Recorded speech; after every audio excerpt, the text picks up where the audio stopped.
Pegue-a, por favor, e abra no Evangelho escrito por João. O capítulo é o de número 4. Evangelho segundo João, capítulo de número 4.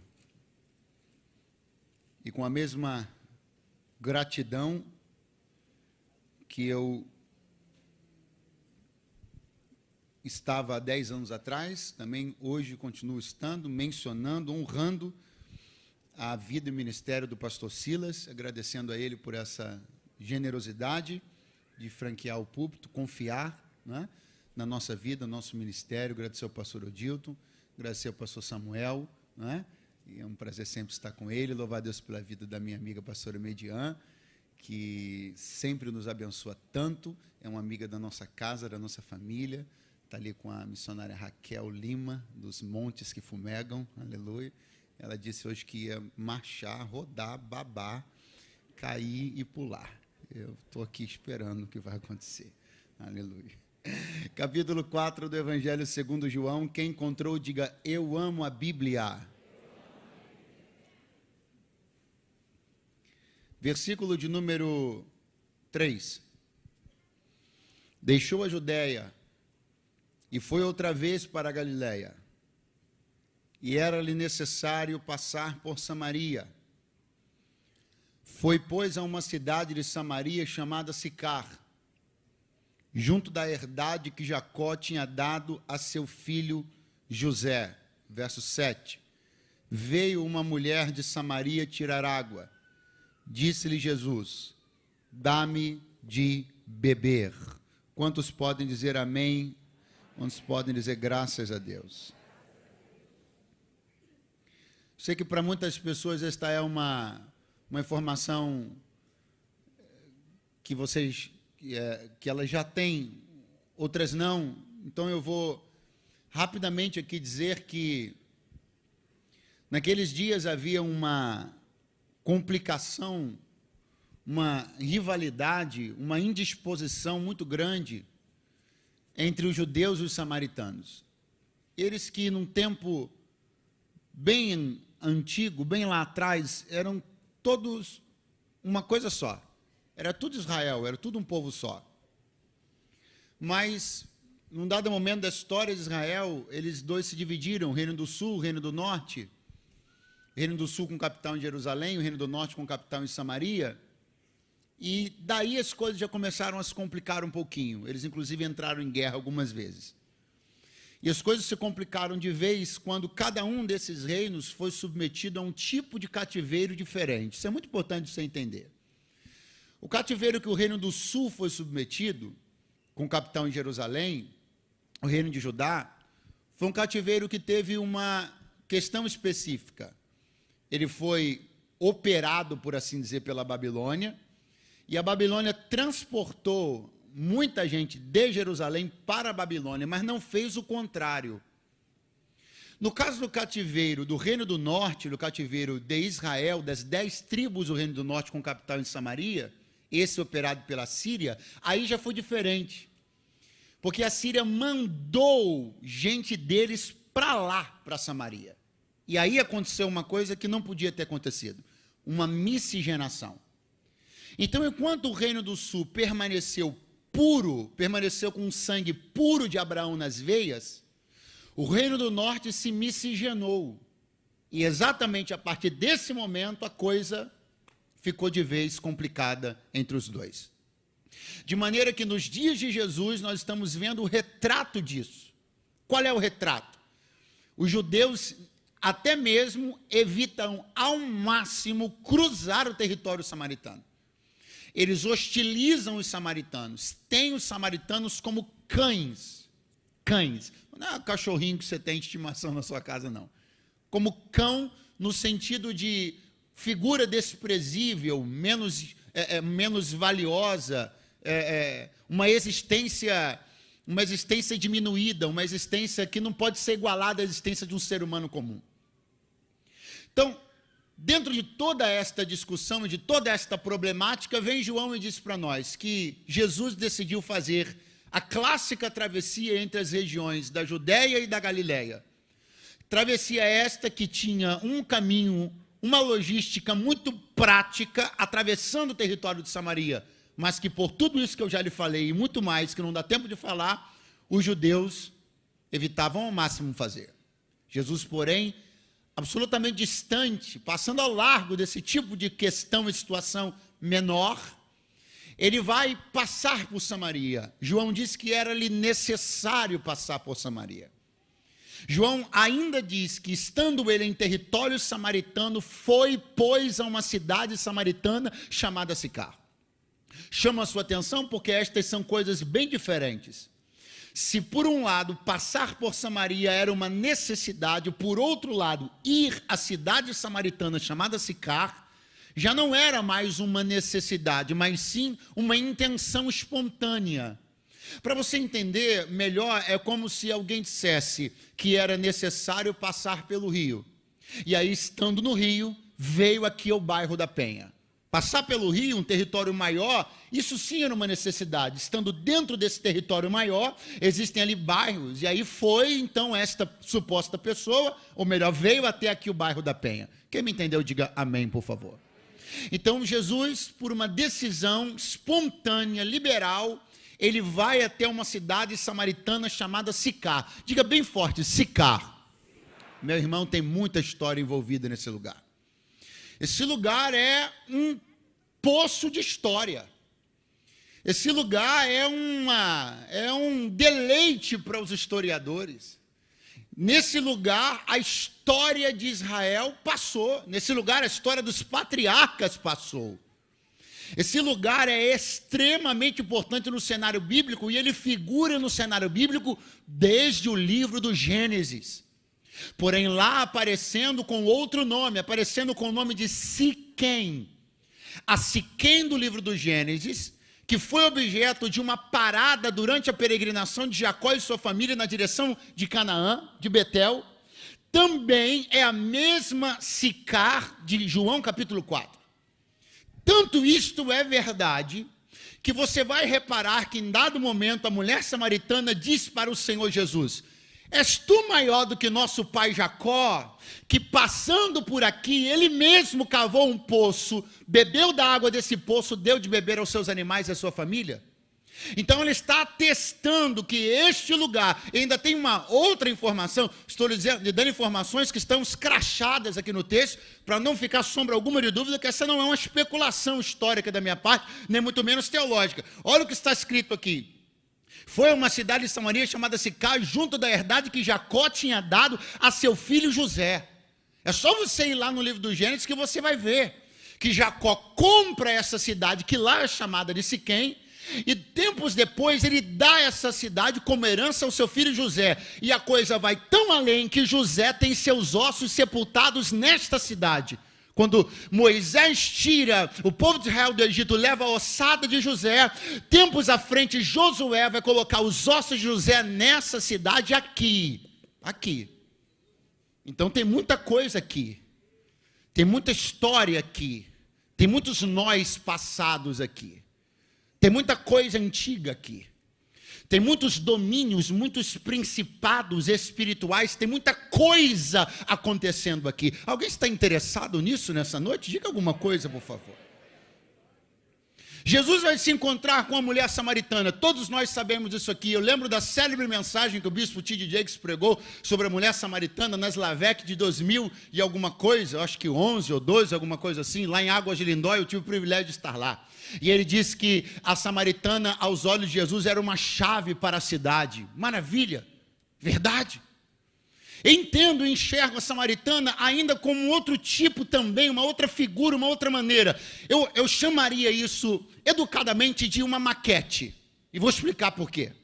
Você é convidado a conhecer o empreendimento que vai ser lançado na Penha. Você chega lá, tem apenas um grande canteiro de obras, mas alguém tomou cuidado de colocar num salão, num escritório,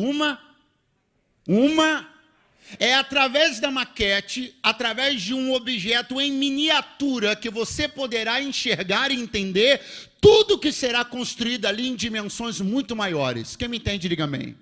A samaritana é uma maquete da própria Samaria. Por quê? Porque ela vive de maneira individual dramas, prisões, e problemas que assolam toda a cidade em proporções bem maiores.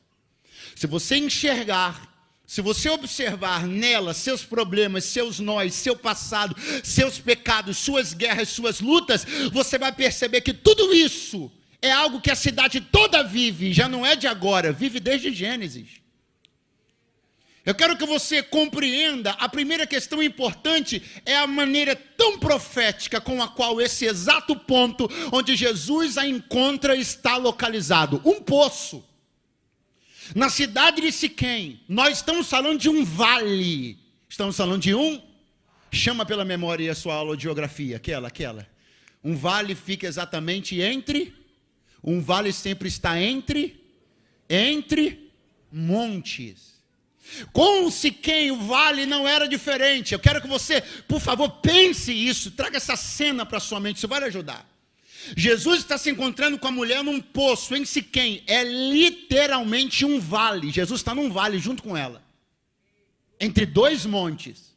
Quais montes? O Ebal e o Gerezim. Pastor, o Ebal e o Gerezim, esses nomes me são familiares, você tem razão. Lembra lá durante o tempo da peregrinação dos filhos de Israel no Egito, no deserto, perdão?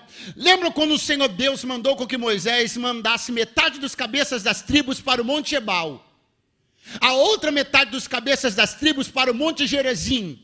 E a partir daquele dia, nós conhecemos esses dois montes por causa de duas coisas. Pergunte quais?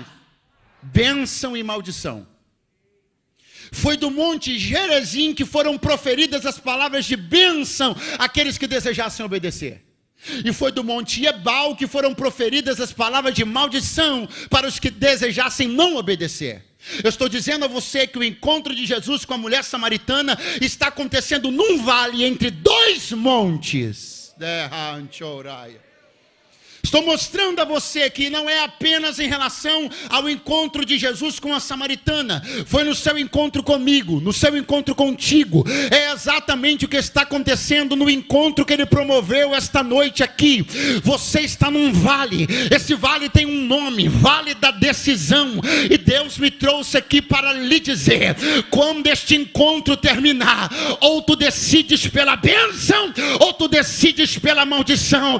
Escolhe, pois, a vida e tu viverás. Escolha obedecer e tu prosperarás. Hoje tem água, tem poço, tem encontro, tem vale, tem bênção e tem maldição. Escolhe, pois, o que você quer escolher na noite deste dia. Oh, aleluia.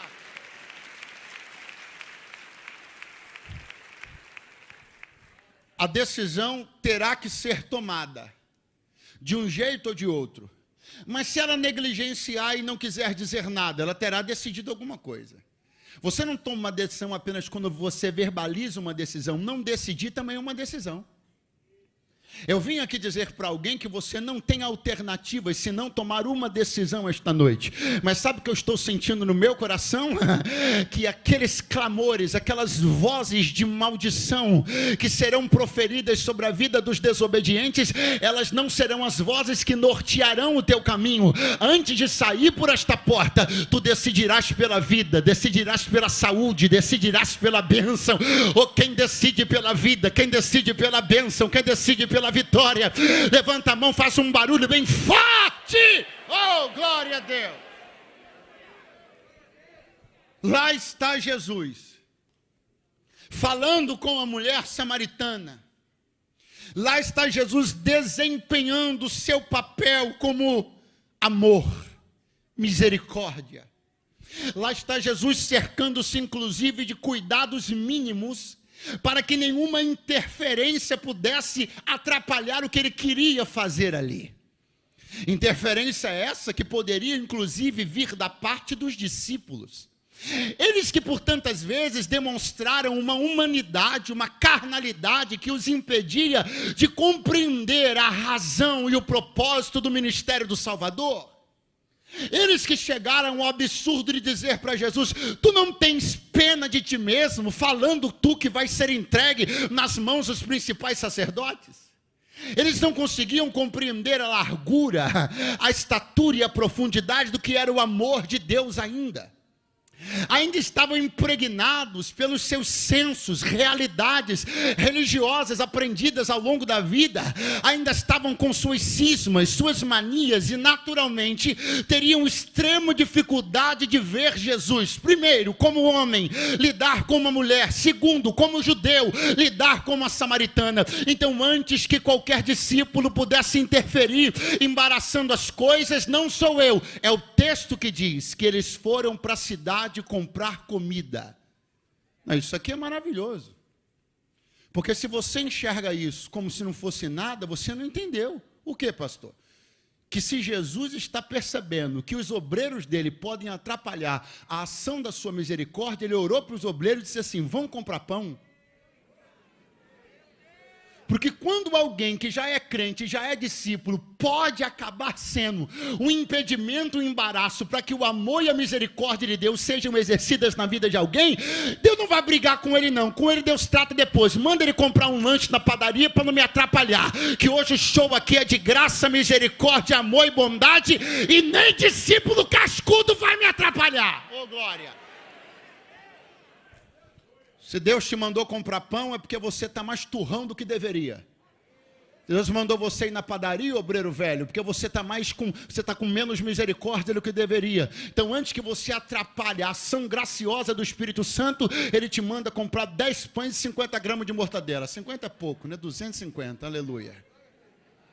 Eu quero que você, por favor, levante a mão e diga bem forte: ninguém, nem discípulo, vai atrapalhar o espetáculo da graça, da misericórdia e do amor de Deus. Quantos concordam com esta palavra, digam amém estando. Nem discípulo vai atrapalhar. Repare, Jesus vai a uma cidade samaritana chamada Sicar. Cidade que eu disse para você que em Gênesis aparece com o nome de Siquém. Vamos lembrar, porque esta história precisa ser lembrada.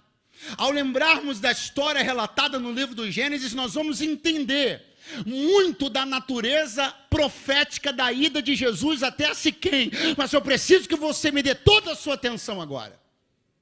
O que aconteceu? Jacó, quando saiu da casa do seu pai, teve um encontro com Deus, num lugar que ele chamou Betel, casa de Deus. Aí ele saiu de lá, foi para a casa de uns parentes dele. Arrumou uma esposa, na verdade arrumou duas, porque naquela época podia. Naquela época, irmão, que podia. Amém? Glória a Deus. Amém. Aleluia. Porque tem uns irmãos que estão pensando que ainda pode nessa época, né? Mas naquela época. Então, naquela época, como podia, ele foi, arrumou duas esposas. E ficou um tempão na casa do sogro dele, Labão. Aconteceu um montão de coisa, até que Deus resolveu dar uma chacoalhada nele. Ele falou: Jacó, passou o tempo de você ficar aí, cara. Junta a tua casa, junta as tuas esposas, junta teus filhos, junta tudo que eu permiti você ganhar. Junta tudo, arruma a mala e sai fora. Senhor, para onde eu vou? Vai para Betel, aquele lugar onde a gente se encontrou pela primeira vez. Oh, glória a Deus. Para onde Jacó deveria ir? Diga forte: Betel. Para onde Jacó deveria ir? Pastor, mas por que você não fica lá em João? Para de ser preguiçoso, irmão. Vamos ler a Bíblia, vamos conversar sobre o texto. Aí então Jacó pega todo mundo e diz assim: vamos embora, Deus mandou eu ir lá no lugar onde eu encontrei ele, Betel, vamos embora, todo mundo, sai todo mundo. De repente, não sou eu, é a Bíblia que diz que Jacó decide fazer uma parada. Eu tenho medo dessas paradas. Ficou até carioca esse negócio. Tenho medo dessas paradas. Essas paradas de dar uma parada, dá umas paradas. E Jacó deu uma parada. E adivinha onde? Aqui. Nessa cidade que Jesus está sentado no poço com a samaritana. Foi aqui que Jacó deu uma parada. Aí Jacó pensou, ele só pensou, que os sistemas funcionavam sempre com Deus. Pastor, não entendi. Vai entender. Ele parou onde Deus não mandou ele parar. Pegou fogo, pegou gravetos, lenha, pegou um animal, fez um altar e sacrificou. E ficou esperando Deus. Deus não veio não. Porque Jacó, a essas alturas, ele ainda não tinha entendido uma coisa. Não é apenas o que você faz, é se você está fazendo no lugar certo. Porque você pode botar graveto, pode colocar lenha, pode colocar fogo, pode colocar bezerro, pode colocar o que você quiser. Mas se Deus não mandou, você sacrifica lá. Pastor, isso aí é verdade mesmo ou é só para criar um clima? Não, isso é muito verdade. Tanta verdade que quando Jacó chegou em Betel, que esse sim era o destino para onde ele deveria ter ido, sem paradas. Quando ele chegou em Betel, ele repetiu exatamente a mesma coisa, ele não fez nada de diferente. Só que Betel era o lugar certo. Fogo de novo, lenha de novo, bicho de novo, e agora a Bíblia diz que Deus se manifesta no altar. Eu quero que você comece a entender que isto é um princípio bíblico e espiritual. As coisas de Deus não são receita de bolo. Não é pegar o que você sempre faz, decidir fazer em qualquer lugar e achar que Deus vai chancelar e assinar embaixo. Tem que ser a coisa certa no lugar correto. Tem que ser a coisa certa debaixo da obediência. Não se arma tenda em qualquer lugar, não se para em qualquer lugar, não se ouve qualquer pessoa. Ah, mas eu vou botar um altar aqui, mas se Deus não estiver lá, ele não vai. Com Deus não funciona assim. Tem que cumprir à risca o que ele falou. Não para enquanto ele não mandar parar. Enquanto não mandar desarmar, a barraca não desarma. Enquanto não mandar armar, não arma. A minha vida, a tua vida, a minha casa, a tua casa. Eu não sigo meu GPS, eu sigo o GPS dele.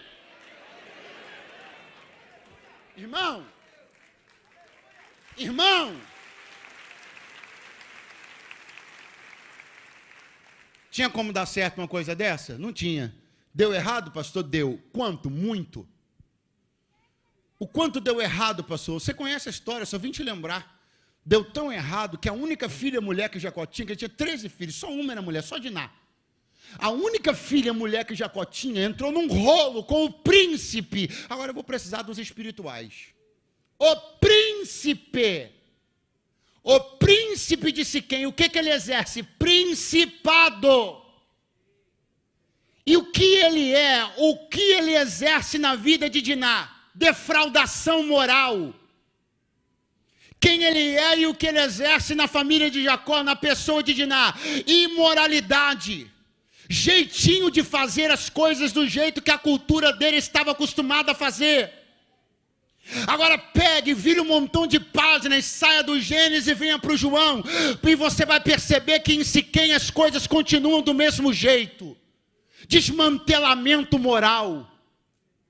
Está tudo enrolado, está tão enrolado que a maquete da cidade está no 6º relacionamento ilegítimo. Tem um principado operando nessa cidade. Tem algo que leva todas as pessoas dessa cidade a uma defraudação moral, a um desmantelamento moral. A mulher é toda enrolada, relacionamento em cima de relacionamento. Ela espelha um problema moral que é um problema enraizado na espiritualidade e na moralidade de Siquém. Eu preciso que alguém ligado no Espírito Santo entenda o que eu estou dizendo esta noite aqui. Você pensa que é apenas uma coincidência, que entra ano, sai ano, entra década, sai década, e a tua família sempre reproduz a mesma coisa. Todo mundo casa e separa, ninguém fica direito, todo mundo se enrola, ninguém casa no altar, não tem castidade, não tem moralidade, é tudo enrolado, tudo atrapalhado. Mas Deus me trouxe aqui para te dar uma palavra. Eu estou pisando nesse epicentro de desmantelamento, eu estou indo onde nada dá certo, para te dizer: se tu creres em mim, vai começar em você o jeito que eu vou dar na tua casa inteira.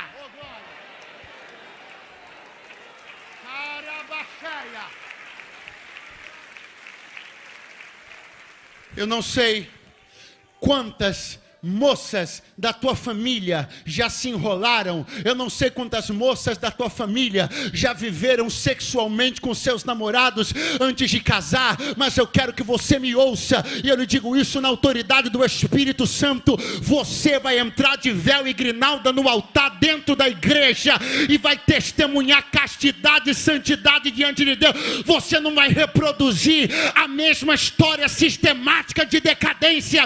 Tem jeito para tua família, tem jeito para tua casa.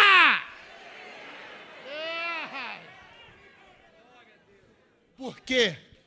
Porque quem está entrando para resolver, quem está entrando para ser o remédio, para colocar as coisas no lugar, para remir para colocar as coisas nos seus devidos lugares, para acabar com essa bagunça, que está todo mundo já acostumado na tua família, porque ano após ano todo mundo se enrola, ano após ano todo mundo vai parar no mesmo lugar, é isso que está acontecendo.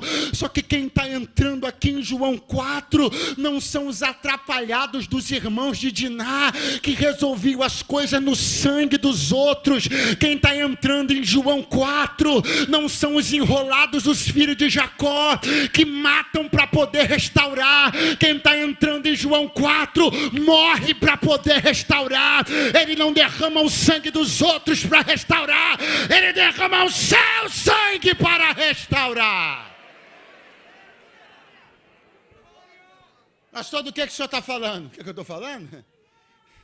Que os irmãos da Diná, quando souberam o que aconteceu com a irmã deles, sabe o que eles fizeram? Foram lá nos caras da cidade e mataram os caras. Promoveram uma chacina na cidade, porque na cabeça deles, eles iriam lavar a honra da irmã deles, derramando o sangue dos homens. Na cabeça deles, eles iriam lavar a honra da irmã deles, derramando o sangue dos homens. Jesus está entrando em João 4 para lavar a honra da samaritana. Mas não é derramando o sangue de ninguém, senão o próprio dele. Eu vou dar outra chance para você. Jesus está entrando em João 4 para lavar a honra da samaritana. Ela é como Diná, ela está atrapalhada, enrolada, com seus padrões morais conturbados, comprometidos, e os irmãos de Diná derramaram o sangue dos outros para lavar a honra dela. Mas Jesus não é assim não, ele derramou o seu próprio sangue para lavar a honra da samaritana, lavar minha honra, lavar a tua honra, a honra da tua casa. Ou enquanto você vai levantando a mão lá no terceiro andar, eu vou te dizendo que assim te diz o Senhor: vai ter banho de sangue lá na tua casa, mas é sangue para lavar.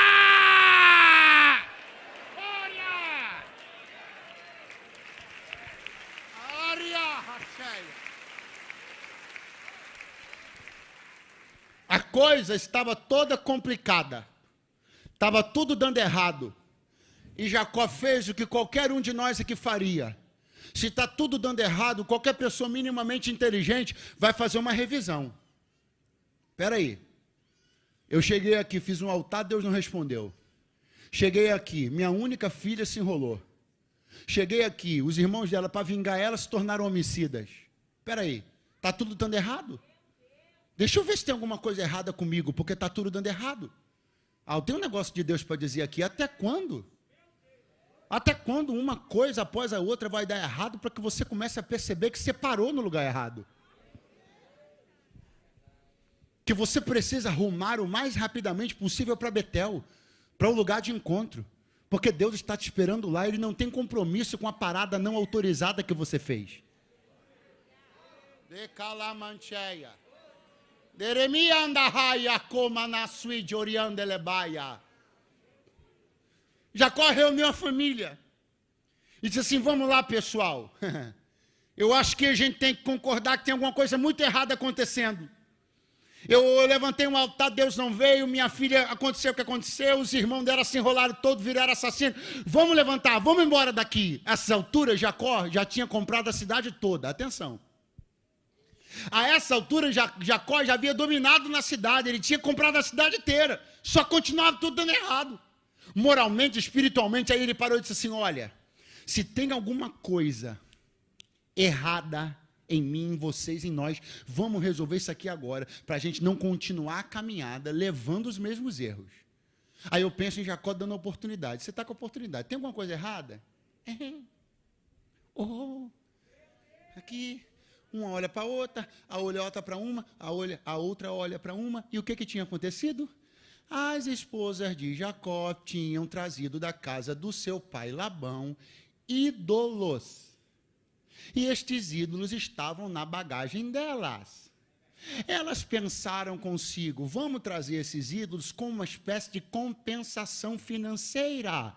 Já que a gente saiu da casa do nosso pai e não recebemos a herança que nos era devida, então vamos pegar esses ídolos aqui como uma compensação financeira. Eu abro um parênteses para dizer que Raquel e Leia não tinham entendido com quem elas tinham casado ainda. Elas tinham casado com aquele que era detentor das promessas que Deus entregou a seu amigo Abraão. Se elas tivessem entendido que a herança que Jacó tinha sobrepunha qualquer herança de família, elas não tinham achado que metendo a mão em alguma coisa do passado, elas iam resolver o futuro. Não, você foi embora e ainda está por aí. Você tem que acreditar mais no Deus que você fez aliança. Para com essa esquisitice. Eu vou falar, hein? Vou me soltar. Aleluia. Pastor Eliel, onde você estiver. Aleluia. Escute. O que eu estou dizendo para você é que na cabeça delas, elas precisavam de uma compensação financeira. Não entenderam com quem elas tinham aliança. Eu tenho um negócio para dizer para alguém: até quando, meu irmão, você vai menosprezar a aliança que você tem, fazendo esse tipo de ponderação? Ah, mas se eu tivesse tempo de voltar lá e pegar um negócio que eu deixei. Ah, mas se eu tivesse tempo de ir lá na década de 80 e não ter aberto mão daquela casa. Ah, se eu conseguisse voltar lá na década de 90 e ter forçado para entrar naquele testamento. Meu irmão, está na hora de você começar a entender com quem você fez aliança. Aquele que fez aliança contigo tornou você independente de qualquer outra herança, para depender apenas da herança que está nele. Oh, glória a Deus! Então bota para fora. Meu irmão, atenção, muita atenção, porque Jacó está diante de uma oportunidade de ouro.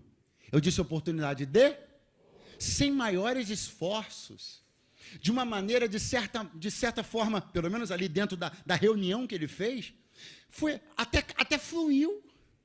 A coisa que estava escondida, diga escondida, veio ser revelada.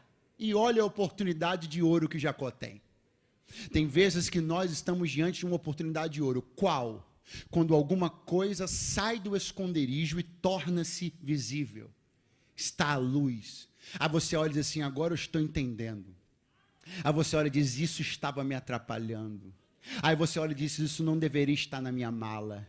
Aí você olha e diz: isso não deveria estar na minha vida. Aí você olha e diz: isso não deveria estar no meu coração. Aí Deus está lá em cima dizendo: oh, que coisa boa. Quase que eu digo glória a Deus, né?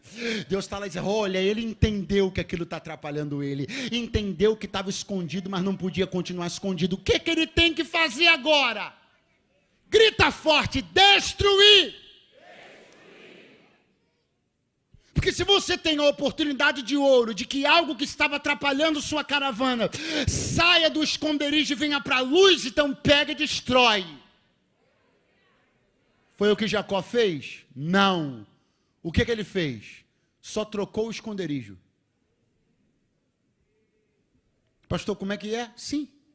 Jacó pegou os ídolos, não sou eu, não é historiador nenhum, é a Bíblia. Jacó pegou os ídolos e enterrou-os no pé de um carvalho. Pastor, o que Jacó fez? É exatamente o que você está pensando. Ele não destruiu, ele só mudou o esconderijo. E tem alguém aqui que ainda está pensando que isso resolve. Só que o que resolve não é você trocar o problema de esconderijo.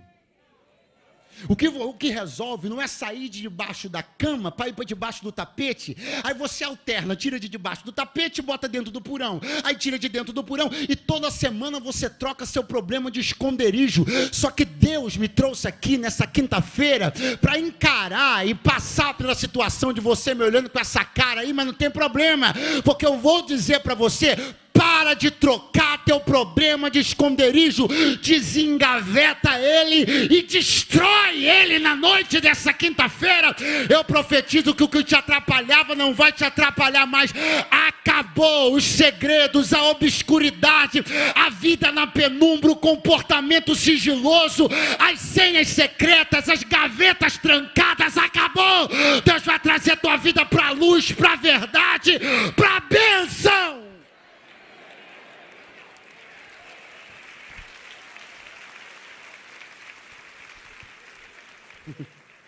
Diga comigo: Jacó só trocou os problemas de esconderijo.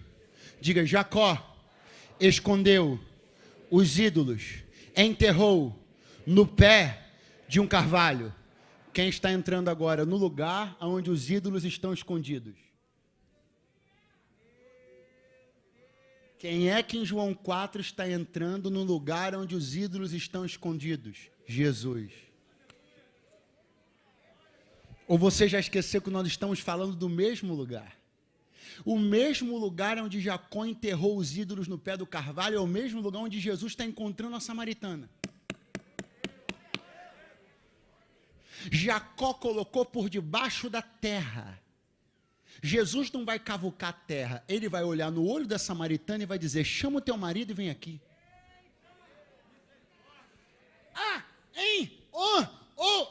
Eu não tenho marido. Disseste bem, não tenho marido. Porque tu já tiveste 5, que está contigo agora não é teu marido. Pastor, mas o que isso tem a ver com os ídolos? Como que isso tem a ver? Você não se lembra as tantas vezes que a Bíblia tipificou os amantes de Israel como ídolos, os ídolos de Israel como amantes?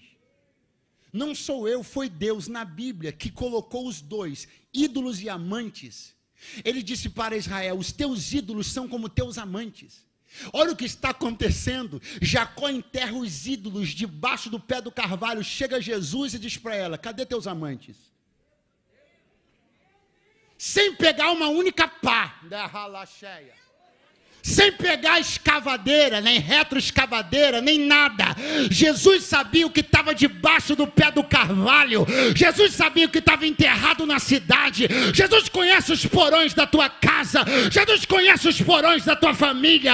E Ele me trouxe para dizer: você vai arregalar os olhos, vai ficar meio sem graça, a mão vai ficar suada, você vai ficar meio sem jeito, mas quando eu terminar de colocar para fora o que estava escondido, a tua vida nunca mais, nunca mais, nunca mais, nunca mais será a mesma.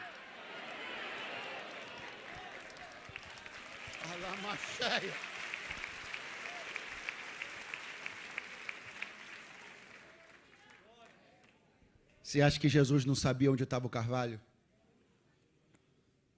Você acha que Jesus não sabia onde os ídolos estavam escondidos? Só que Jesus não pegou pá, não pegou enxada. Ele olhou para a mulher, que era a maquete da cidade, porque o que ela tinha escondido era parecido com o que Jacó tinha escondido. Quando Jesus resolveu ela, quebrou a cadeia da cidade toda. Alguém está me ouvindo na noite desse dia? Eu quero dessa água, ela diz, e eu começo a encerrar. Qual água? Aquela que Jesus havia inesperadamente olhado para ela primeiramente e dito: dá-me de beber. Ela diz: como tu, um homem judeu, sendo eu uma mulher samaritana, como tu me pedes de beber? Aí as versões mais tradicionais, mais comuns das Bíblias vão trazer a seguinte informação entre parênteses: porque os judeus não se comunicam com os samaritanos. Isso está entre parênteses. Eu tenho uma dificuldade terrível de causar qualquer tipo de suspeita em relação à Bíblia que você tem nas mãos. Eu fico em pânico quando às vezes um pregador começa a fazer as pessoas acharem que a Bíblia que elas têm na mão não presta. Porque tem tanto erro de transliteração disso, daquilo, que a pessoa diz assim: caramba, então isso aqui é a Bíblia mesmo ou é o gibi do Batman? Né? Então eu tenho um pavor disso, eu tenho um medo terrível desse negócio. Só que eu preciso, aqui não tem jeito. Aqui eu preciso lhe dizer que estes parênteses são um pouquinho problemáticos nesta tradução. E não é difícil explicar por quê. Porque os judeus e os samaritanos tinham relações comerciais. Eles compravam e vendiam um para o outro. Aí eu te pergunto: dá para comprar ou vender de alguém sem se comunicar com essa pessoa? Dá. Então nós estamos entendendo que a questão entre eles é bem mais profunda. Eu tenho uma versão na minha casa que eu acho incrível. Ela apresenta esse texto da seguinte maneira, e eu acho que é a maneira excelente para você entender e a gente encerrar. Porque judeus e samaritanos não comem no mesmo prato. Repete comigo: judeus e samaritanos não comem no mesmo prato. Você comeria no meu prato? Pode ser sincero, não vou ficar chateado não, que eu também não comeria no seu. Você comeria no meu prato? Ah, mas se fosse estritamente necessário, não, vamos em circunstâncias normais. Você comeria no meu prato, eu acabei de comer, te dei, lá você bota... Você faria isso? Imagina do seu esposo. Sim ou não? Se você está numa festa, você quer refrigerante, o seu copo não chegou, aí o garçom pega o copo da mesa do lado do camarada que acabou de beber, bota em cima da sua mesa, enche e te dá, você bebe? Mas se for do seu esposo, e se for da sua esposa, porque você não usa o mesmo recipiente com quem você não tem intimidade?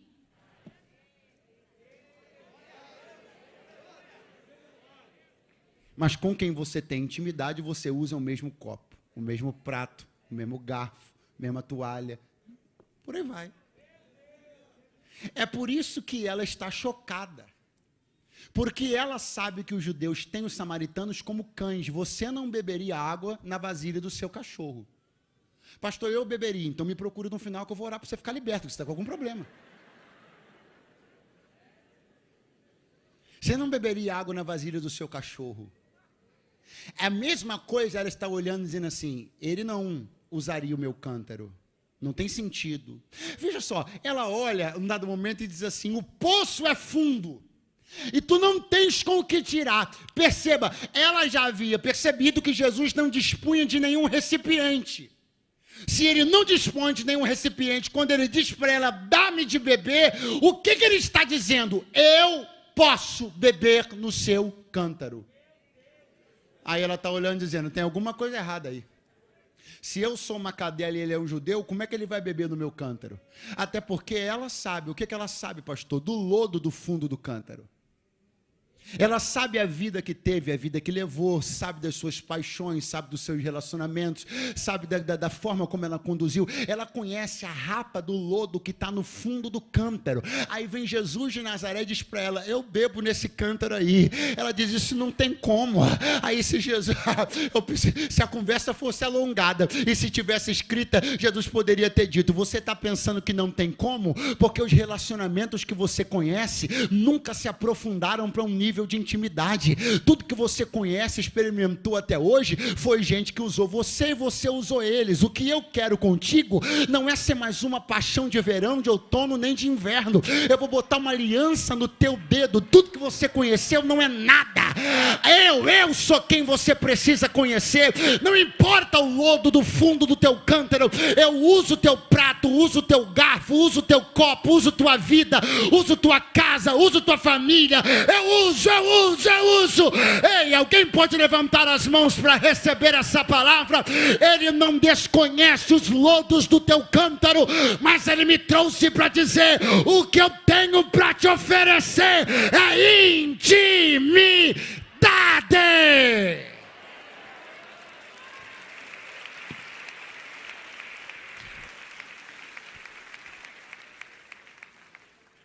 Então eu quero a água. Quer? Tá bom. Chama o teu marido e vem aqui.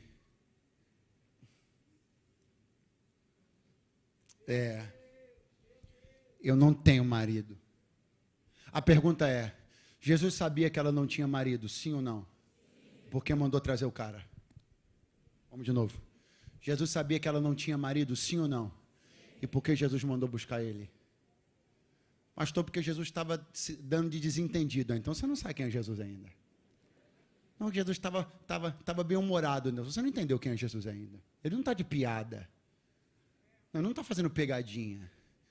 Ele está usando uma coisa que é muito séria. Não é sobre o que eu sei. É sobre o que você tem coragem de admitir. É como Jesus está dizendo assim, saber eu sei. Eu estou querendo saber se você consegue falar. Saber como está a sua situação, eu sei. O que eu quero saber é se você vai continuar dizendo que não está assim.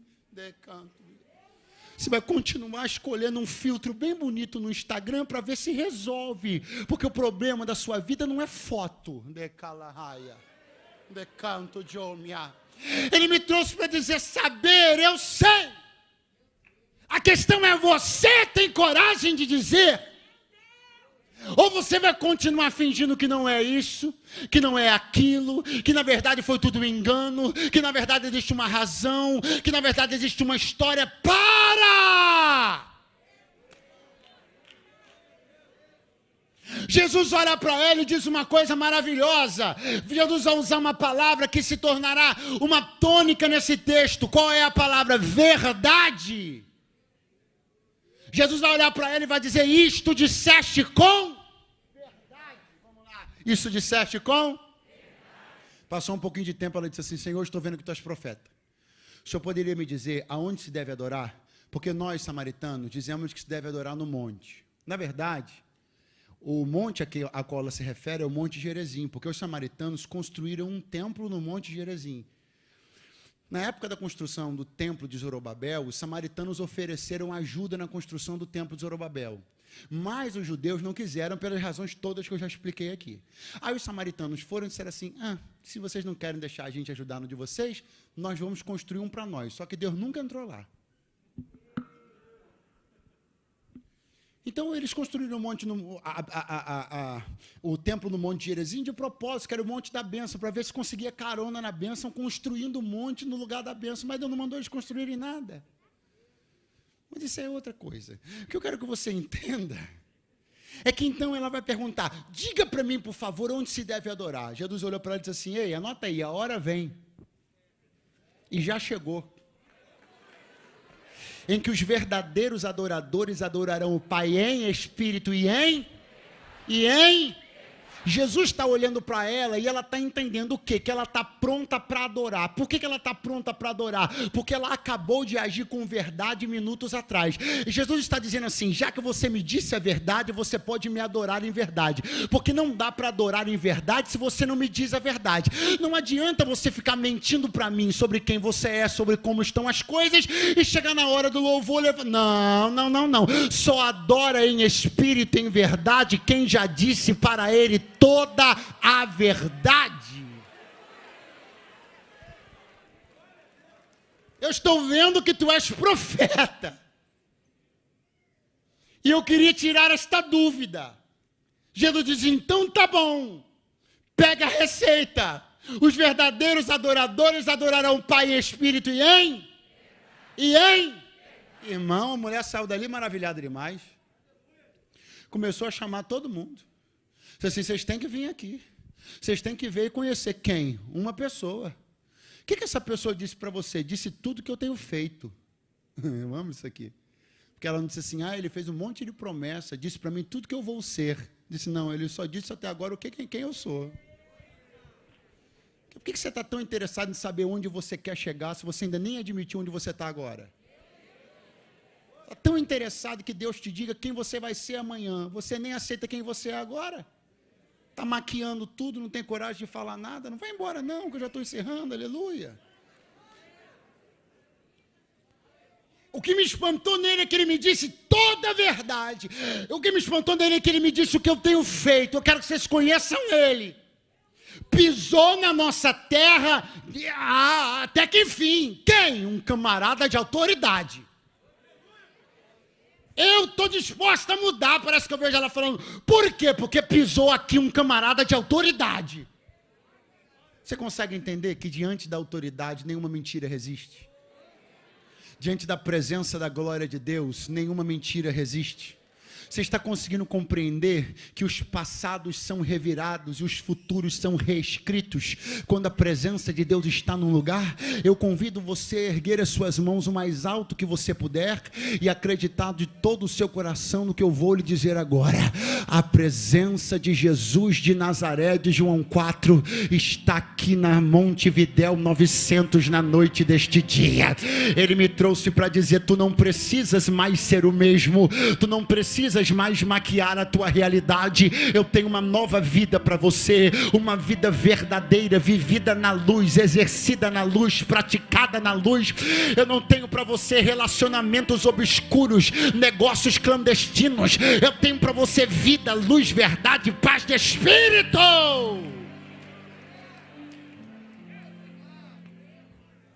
Qual era o problema de Sicar? E eu encerro.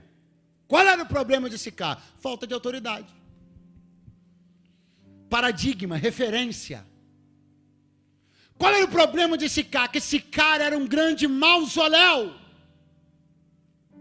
Qual é o problema de Sicar? Que Sicar tinha história, mas não tinha presente. Era um museu de patriarcas que passaram e de líderes que foram enterrados, mas não havia mais voz. Pastor, onde o senhor quer chegar? Já cheguei. Eu disse para você no início e repito agora. Os ossos de José estão enterrados nessa cidade. Os ossos de quem? Quem concorda comigo que José foi um grande homem, diga amém. Quem concorda comigo que José foi um dos maiores líderes que o mundo já viu, diga amém. Quem concorda comigo que José foi um dos homens de maior autoridade que pisaram nessa terra, diga amém. Mas quem está lá nos dias de Jesus, é José ou os ossos de José? Osso prega? Osso confronta? Ossada de José bota ordem em Sicar? Ossada de José diz para a samaritana a verdade que ela tem que ouvir? Então é por isso que Sicar gostava muito de dizer, aqui está enterrado José, porque ele não prega mais. É por isso que os samaritanos gostavam de dizer, aqui está enterrado um dos maiores líderes do mundo, mas não liderava mais. Porque enquanto eles só têm a lembrança de um líder, a cidade está desmantelada e imoralizada. Se eu fosse você, eu estava alegre. Se eu fosse você, eu estava feliz. Se eu fosse você, em vez de estar com raiva de mim, eu estava feliz. Porque esta casa aqui, meu filho, não é casa que ostenta os mausoléus, não. Essa casa tem profeta. Se eu fosse você, eu dava glória a Deus por cada vez que o pastor dessa igreja assume esse púlpito para te chamar uma vida santa, para pregar Bíblia para você 1 hora, cada santa ceia, cada culto da palavra, cada combate, cada vídeo que esse homem de Deus grava, porque tem muitas cidades padecendo por falta de palavra e de autoridade, mas eu quero dar glória a Deus, porque essa igreja não vive dos seus ossos, essa igreja vive da sua voz, da sua voz, da sua voz. Aleluia!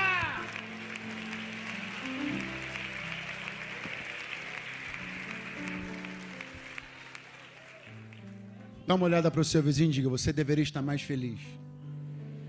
Porque todas as pessoas, fala para ela, todas as pessoas que acham que estão se dando bem, porque estão em lugares, estão em igrejas onde a voz profética se calou, ainda vão se arrepender muito por isso. Eu estou bem aqui. Por quê? Porque o meu pastor só prega mensagens assim como? Quero nem saber como é que é. Não, eu estou agora, eu encontrei o meu lugar. Por quê? Porque eu encontrei uma igreja, mas sabe que nem parece igreja. Porque, cara, se você ouvir o camarada que prega lá, cara, é um negócio muito legal, uma parada muito... Entendi, mas a samaritana já está indo para o 8º, né?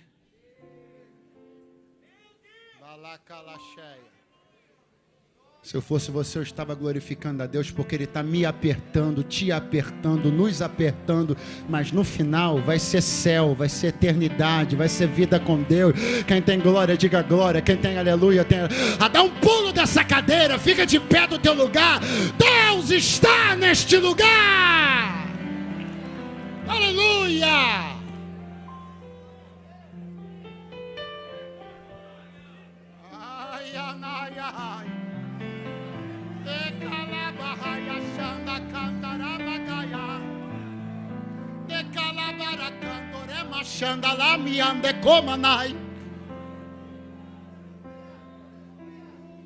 Pastor, como é que vai ser o convite? Rápido. Poxa, pastor, as almas não têm valor? Claro que tem, estou pregando 1 hora para todas elas. Não tem como, eu vou esticar o quê? Vou pegar o rolo do macarrão e esticar para onde? É só olhar para você e te perguntar, quer continuar? Se está no vale da decisão, o que você quer? Quer escolher a maldição? Quer escolher a morte? Se está no vale da decisão, Jesus está aqui no poço. Quer escolher a vida? Quer escolher a bênção? Quer parar de ficar fingindo que está bom, fingindo que está bem? Quer viver uma vida de verdade? quer se orgulhar no Senhor da vida que você tem, da família que você tem, quer sair dos cantos, dos esconderijos, você quer vir para Deus, você quer fazer uma aliança com o libertador de Samaria, você quer receber a presença de Jesus que restaura tudo. Ele vai remir teu nome, Ele vai remir tua casa, Ele vai remir a fama da tua família, da Laigéria. Pastor, eu quero fazer uma aliança com esse Jesus hoje. Eu estou no vale da decisão e vou decidir pela bênção. Então me dá um sinal com a mão, onde você estiver agora. Tem uma pessoa me dando um sinal com a mão ali. Aonde está a próxima pessoa? Já tem mais um ali. Você que vem me dando um sinal com a mão, por favor, peça licença a alguém do seu lado e vem aqui para o poço, porque Jesus está te esperando para o encontro. Vem para o encontro. Vem. Sai de onde você estiver. Se estiver na galeria, pode vir. É noite de encontro. É noite de encontro. É noite de encontro. Pastor, estou longe, estou na galeria. Me acena que eu espero você. Aonde está você na galeria que quer encontrar-se com Cristo hoje? Você quer viver uma vida de verdade? Saia do teu lugar agora e venha. Pastor, um dia eu fiz uma aliança com Deus.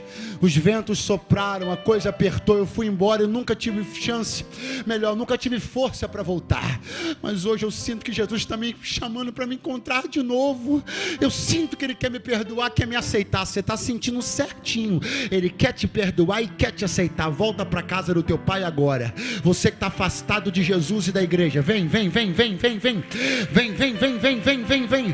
De onde você estiver, se mova e venha.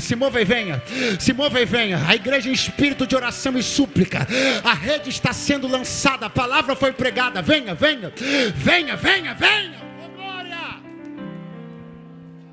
Eu me alegro profundamente porque há pessoas aqui que estão tomando essa decisão, e me alegro profundamente porque gente que toma uma decisão dessa, numa noite como essa, numa mensagem como essa, não é porque eu estou pregando, não, é porque é a mensagem bíblica. Qualquer um poderia abrir a Bíblia aqui e ler, o texto era o mesmo, a mensagem é a mesma. Eu estou dizendo o seguinte, irmão, tem que ter peito, raça, coragem para dizer eu quero viver na verdade. Por isso que eu celebro a Deus pela vida dessas pessoas aqui, e é por isso que eu sei que você também pode estar aqui. Só que você já perdeu muito tempo, então não dá. Você já perdeu tempo demais. Você gosta com emoção, né? Então vamos fazer uma contagem regressiva? 5. Você está com medo de quê? 4. Eu tenho satisfações a dar, o A e o B. Eles não vão te levar para o céu, hein? 3. Eu estou com medo porque eu já tentei ser crente 1, 2 vezes, não vou conseguir. Jesus te diz, eu te recebo de novo. 2, isso, 2. É agora, é a tua hora. 1. É pela última vez que eu pergunto, aonde está você? Aonde está você? Glória a Deus pela sua vida, moça. Isso,